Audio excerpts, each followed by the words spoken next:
Price. Hey, no, hey. Mandala. কি চুৰ কৰিছিলে? কি চুৰ কৰিছিলে? ভাত চুৰ কৰিছিলে। কবৰা চুৰ কৰিছিলে। হা? কি নাম? আব্দুল জলিল। আব্দুল জলিল। গয়া।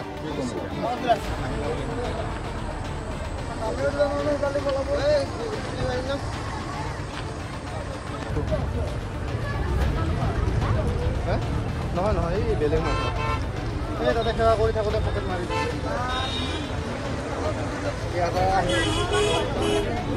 সঁচাকৈ এটা লাজ লগা কথা। জুবিনদাৰ যি সমাধিক্ষেত্ৰ এক পবিত্ৰ স্থান, এই পবিত্ৰ স্থানত এতিয়া একাংশ সুৰাপাই লোক আৰু যোনবিলাক ড্ৰাগছ লৈ আহিছে কিছুমান লোকে ৰাতি নিশাৰ ভাগত 12 বাজিৰ পিছত আহে।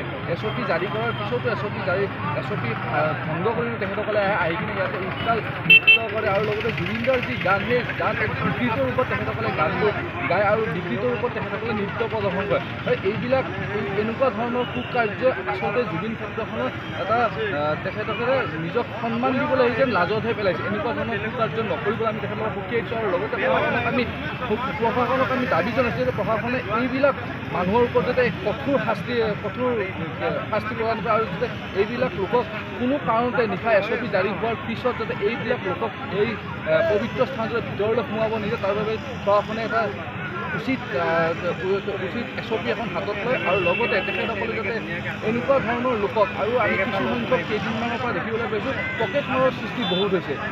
যোৱাকালিও দিনৰ ভাগতে দুজনকৈ পকেটমাৰ ধৰা পৰিছে আৰু আজি খন্তেক সময় আগতে এজন পকেটমাৰ নিজৰ ইয়াতে পবিত্ৰ স্থান বঙাইগাঁৱৰ পৰা এজন লোকে ভক্তলোকে তেখেতে জুবিন ক্ষেত্ৰ দৰ্শন কৰিব লাগিছিলে। কিন্তু সেই দৰ্শন কৰাৰ সময়তে তেখেতৰ পকেটটো মাৰি লৈ গৈছিলে আৰু সেই পকেটমাৰ এতিয়া বহুত হৈছে আৰু সন্দেহযুক্ত লোক ইয়ালৈকে আহিছে আৰু এনেকুৱা ধৰণৰ কুকাৰ্যৰ লগত লিপ্ত হৈ পৰিছে আৰু এই কুকাৰ্যলৈ লিপ্ত হোৱাৰ ফলত আৰু এই জুবিন সমাধি ক্ষেত্ৰ আছে জুবিন ক্ষেত্ৰখন তেখেতলোকে বদনাম কৰিবলৈ চেষ্টা কৰিছে আৰু এই যাতে কুকাৰ্য নহয় তাৰ বাবে প্ৰশাসনক দাবী জনাইছে। প্ৰশাসনে ইয়াৰ ওপৰত এটা দ্ৰুত ব্যৱস্থা হাতত লয় আৰু যাতে নিশালৈ কঠোৰ এটা তেখেতসকলে SOP নিজৰ হাতত তুলি লয়। ভিডিঅ' লৈ আছোঁ মানুহ গম পাব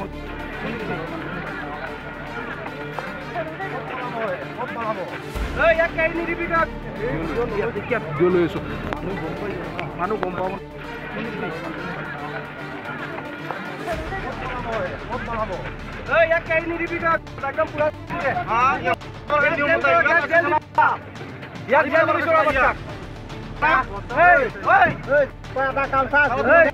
চেল্ফি লোৱাতে পিছফালে দি আহিছে মই এনেকৈ চেল্ফি লৈছোঁ ইয়াৰ পৰা পাছফালে দি কেনেকৈ এনেকৈ লৈ তাৰপিছত ইফালে গুচি গ'ল। 500 টকা কিমান? তাৰপিছত তাতে আছিল 1400 টকা 1000 টকা 500 টকীয়া দুখন আৰু 100 4খন 1400 টকা আছিলে।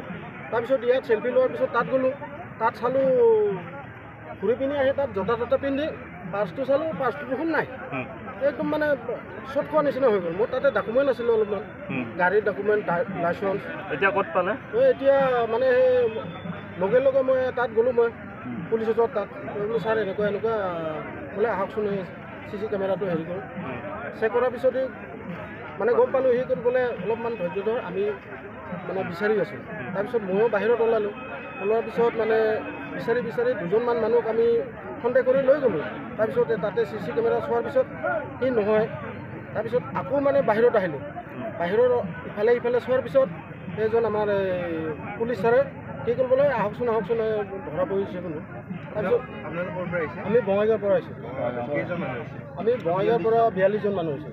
তাত লুকাই থৈ দিছিলে তাত তাৰপিছতে তাত ধৰা পোৱাৰ পিছত ই মানে প্ৰথমতেতো স্বীকাৰ কৰা নাছিলে। তাৰপিছত অলপমান ক'লোঁ বোলে দে ভাই মোৰ পাৰ্চত অলপমান ডকুমেণ্ট আছে ডকুমেণ্টখিনি দে বাকী পইচাখিনি লৈ লওঁ একোৱেই নাই। সি কৈছে বোলে মোৰ পইচা নাছিলে। মই ক'লোঁ বোলে আগতে যদি মোক ক'লেই হয় মই 500 টকা দিলোঁ হয় বোলে চাওক দাদা মোৰ ভুল হৈছে।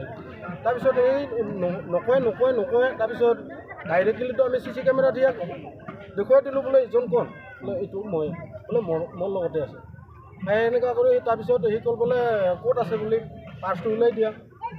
তাৰপিছত ক'ল বোলে সেই পিছফালে দি এগাল চোৰেৰে ভৰি পৰিছে আব্দুল জলিলৰ দৰে এগাল চোৰ ভৰি পৰিছে সমাধি ক্ষেত্ৰৰ বদনাম কৰিবৰ কাৰণে। হয় দাদা হয় কিন্তু এইবিলাক মানে কি হ'ল বস্তুটা মানে কোনো কমপ্লেইন নকৰে আহিলে চুপচাপ ইয়াতো মানে গম নাপায় বাহিৰত গুচি যায়। বাহিৰত যোৱাৰ পিছত চাই বেগত পইচা পাতি আছে নে নাই মোবাইল আছে নে নাই ইয়াতে আৰু ইমান ভিৰ ভাড়াকা হৈ যায় তাৰ কাৰণে মানে কি এনে মানে ৰৈয়ে আছে বস্তুখিনি কোনো মানে ধৰিবই পৰা নাছিল আজি আৰু হঠাতে ধৰা পৰিল এতিয়া কোনে কোনে আছে গম পাব